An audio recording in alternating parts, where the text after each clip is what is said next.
This video shows you how to set up the STELR equipment so that you can generate electricity using wind energy. For this experiment, you're going to need the STELR wind hub. The hub has 12 sockets around the edge in which you insert the wind vanes. So we've got 3 different sizes of wind vane.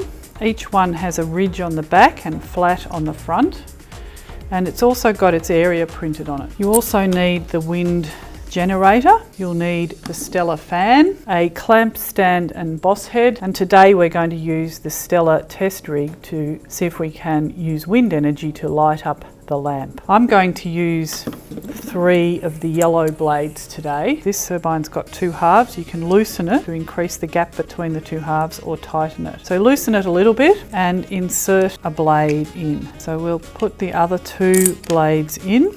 I'm clicking that in, making sure it's going right in.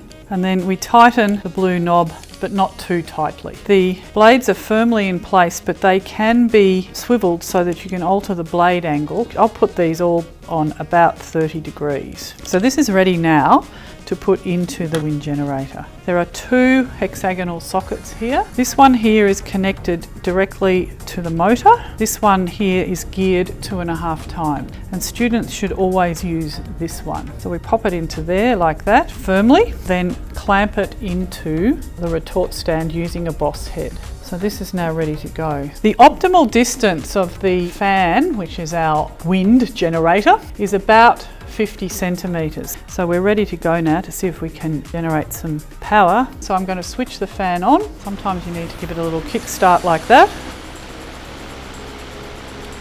And you can see that the light is just lighting up there.